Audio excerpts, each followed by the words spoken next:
I'm here with my good friend Denton Fisher, Dat Charisma King. Is it Dat Charisma King? Dat Charisma King. Dat Charisma King. Gangster. And they're both with K because, you know, K's are cooler than C's. I can't spell. And he's someone, if you see him today, you'd be like, oh man, he's probably always been good with women. He's always slayed. I'm handsome. He's always been a slayer, right? Sexy. And yeah, and he's got that narcissism that girls like too. So you would think that, right? If you see someone who's really good at something, even if you see it could be a musician, for example. You see them now, you're like, oh, they're probably just born with a gift. They were born playing like super fast solos on the guitar when they were like 3 years old.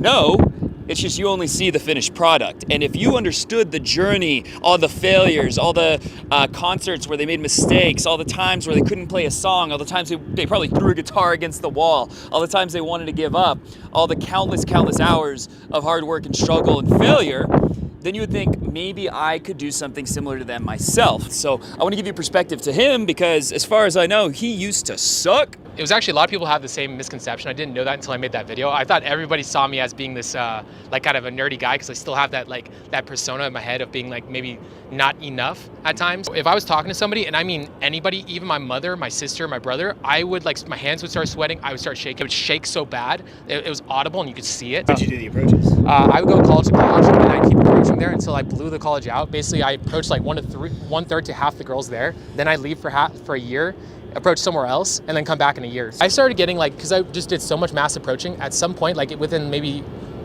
a couple years into it, I started getting results from the occasional girl, but it was like it was 1 in 20 girls I approached, maybe 1 in 30 or 40 girls that would hit me back, and on occasion the girls would be attractive, so all the normal guys would be like, oh my God, he's getting phone numbers. Like I was spending like maybe hours a day approaching, but I was such a weirdo that like I know that I was freaking the girls out. I tried everything. I tried mystery method and I memorized the mystery method and I got like that down, but I did it really creepily. And then I started learning about RSD and then I started overthinking it. I actually went through an entire period where 2 months I approached and I got rejected for 2 months straight. Well, around this time, I was obsessed with RSD. I would listen to their videos on repeat in my car. I downloaded their audios and MP3s. I listened to that instead of music.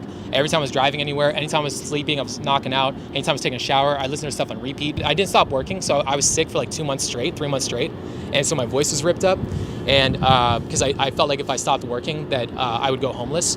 Then at some point, Julian wanted us to come out to do his 10-game product. Yeah. We went out to there to do his 10-game product. And I thought it was hot shit by this point because there was 2 coaches that were the best coaches. It was me and another guy. And I was like, man, I'm the shit. Anyways, I go out and we meet up with Julian. Blew my fucking head off. He was so much better than me after all these years I spent in this shit and like doing nothing but this. And I was like, fuck, he's kicking my ass. Yeah. He mopped the floor with me. And I still think about that to this day. It's actually my big goal is to be better than him. And I had a huge chip on my shoulder because I put so much effort in this and see guys online that didn't really care about this, who just cared about marketing and making money. And I got mad about it.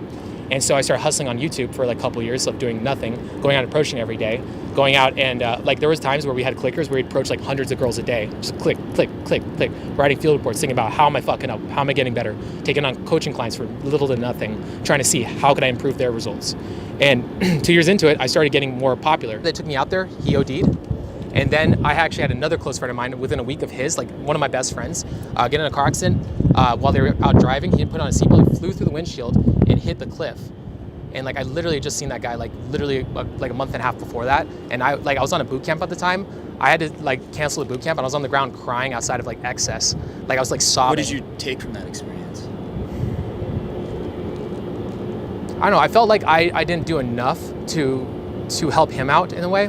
So I always told him that when I popped off on this and I got enough money that I was gonna take them on like a trip and we're all gonna go to like, what I wanna do is actually go to like, there was this moon party across the seas, like in a rave. And I said, I'm gonna fly all of us out there. We're gonna all go out and we're all gonna like party out there. And that's what I wanted to do. And at the time I was still broke and I was mad because I was in a relationship with a girl and I felt like it was holding me back.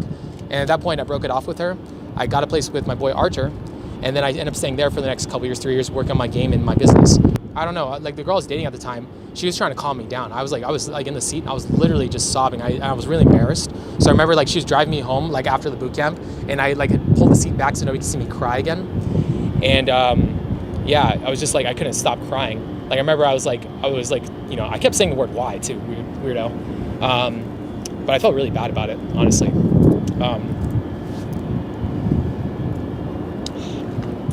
Yeah. So. Yeah, well, this got more intense than I was expecting. I don't really talk about it too much. Days like you and me are so like tight in this shit. So, like, you're one of the few guys that I've ever met who has the same energy about the game, about this shit. That's like just as passionate about it.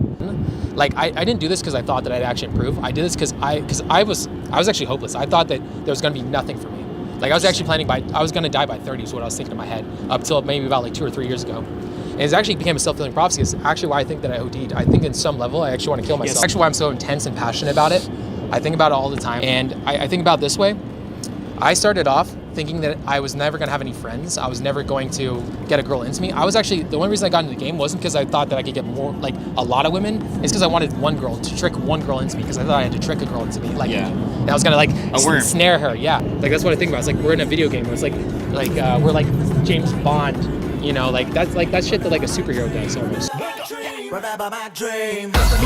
fake shit, I'm bored. Following my dream, now it got me on tour. Hitting high notes, yeah, I think I struck a chord. I spread my wings and soar. I live the dream, Lord, fake shit, I'm bored. Following my dream, now it got me on tour.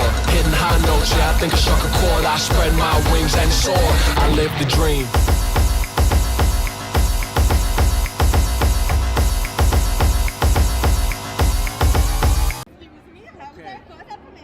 No, it's not that. Imagine that's the case.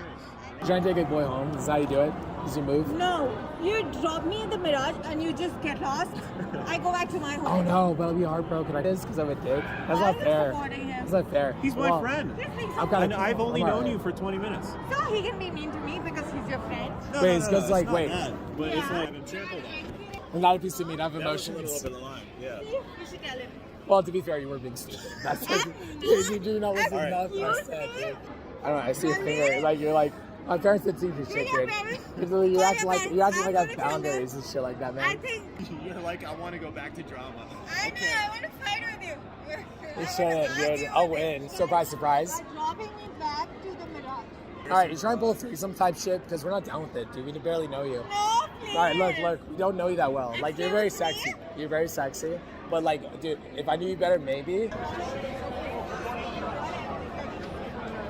I'm not deaf like you.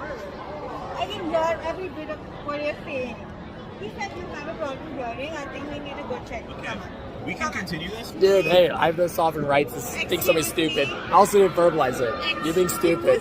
Look, if you're listening to anything I said, all right, you asked a bunch of questions. Fill that one out too. I mean, we're sexy. I get it. I think you're stupid. Okay, explain how. How? Because you're not asking any questions. If you want to, we can do that route. Okay. You're not logically doing shit. You're going circles, not saying anything. only- You've not said nothing, man. The only You said thing- nothing. The only thing You're so cute. You're so adorable, man. Inside. And then Hey, hard work pay, 24/7 and never an off day. When the boss don't pay, then you boss your way into the front door. I'm the boss, okay? NY is where I stay. Go to Van, then LA. Fuck her 3 times trash. Old money like Clay, old money like Con RA. Mind so ill, let me spill my brain. Speedy Gonzalez, sweetie, my wallet be round the